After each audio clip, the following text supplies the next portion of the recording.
So why did Abbott do this? Why wouldn't a multi-billion-dollar company take care of this? Why wouldn't they address it? They got a ton of money. So that really shows that for Abbott, this wasn't really a profit center that they really cared about. And you'll see that because they did actually a $5 billion stock buyback. So they had tons of money in their bank account and they could have set a small amount to go fix these problems, but they didn't. And the reason they didn't, we'll talk about this, is for Abbott, this was a very small piece of their portfolio. You know, the baby formula business was sort of over here making their pharma business, and COVID testing was making most of their money. So when they heard about these, they didn't really have any incentive to really fix this. The entire market for baby formula is really what we call a cartel. It's like the oil cartel. Abbott owns 43% of the market share, and their only competitors are Mead, Johnson, and Nestle. I thought it was more than, basically only three. Leading up to this crisis, as I mentioned, it's not like Abbott was low on cash. They actually, a few months before this crisis, they had actually spent $5 billion,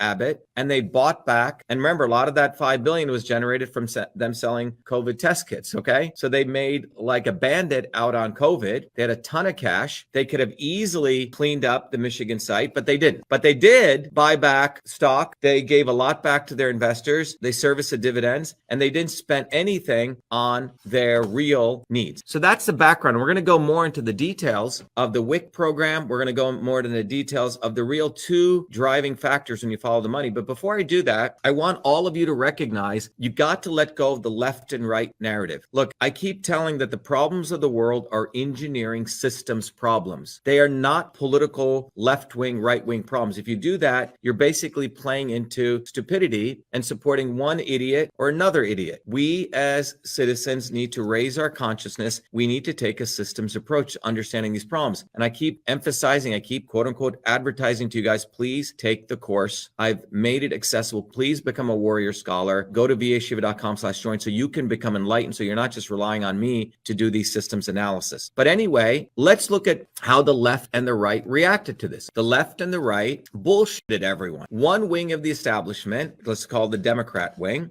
The Democrat wing was trying to, let's do one kumbaya, right? Let's bring the retailers and the manufacturers. That's what Biden did, you know? And he decided, let's talk about how we work together to solve this problem. We're all, you know, Biden kept saying, we're all in this together. That was sort of the PR that the left or the Democrats put out. And he was really appealing to these monopolists, the 3-4 companies, to work together to really solve this problem. And he never really threatened their profits, did he? He didn't go to Wall Street and say, you know what, I'm going to do this, this, and this. You guys are going to pay for what you did. And that was never done because I'm sure Biden and Nancy Pelosi and left and right, Jared Kushner and Ivanka, whatever you want to look at, the left and the right wing both own stocks in these companies. So they're never going to go bite the hand that feeds them. They just said, oh, let's all work together. We're one big, and that was a left thing saying they never wanted to threaten the profits of these companies. This was sort of no real pressure. It was about let's bring everyone together to rectify. And this is what the politicians do on one wing. You know, we're all going to work together, but they never make people accountable. Okay. So that's the left approach. What did the right do in this crisis? Well, the right took this quote unquote, they wanted to rile up all the right wing and they wanted to make it a culture war. And you had congressmen saying, you know, we got to make sure the baby formula goes to Americans before it goes to illegals, right? That's what they said. And this was a complete bullshit misdirection because I'm sure these congressmen had stock investments in all these, be it Nestle or be it Abbott or be it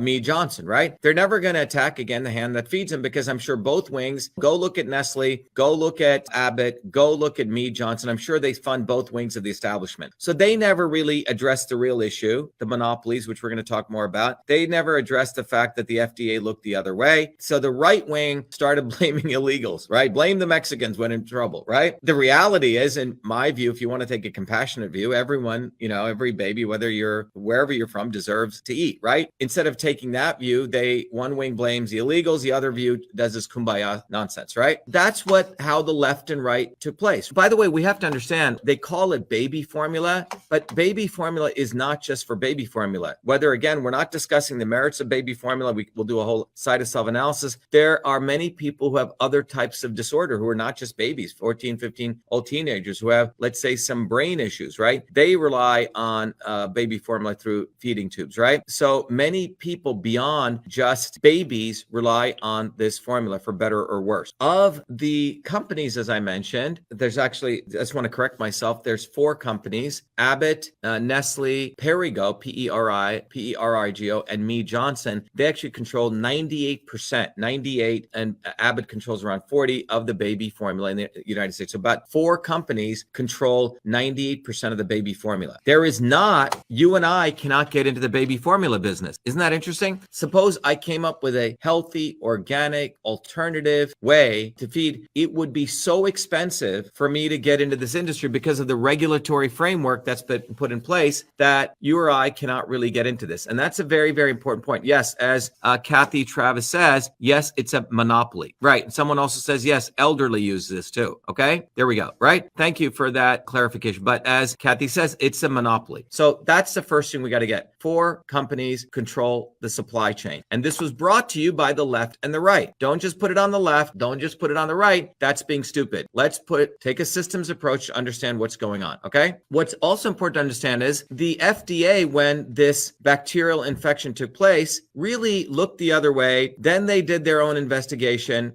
but they really didn't do a thorough job of this entire thing. So it wasn't like they were all in it to find out what was actually going on. All right. So now I've alluded to the monopoly. I've talked about the fact how the left and the right, when this crisis took place, they didn't really address a central issue. And we're going to get to that central issue. I've just given you sort of glimpses about it. But before I go to that, let me talk about WIC. WIC. You may want to write this down. What is WIC? Okay, WIC is really how the quote unquote shortage took place. One of the things we need to understand is WIC dates back to 1972. You may want to write that down, when it was the program WIC, which means Women's Infant Children Supplemental Nutrition Program.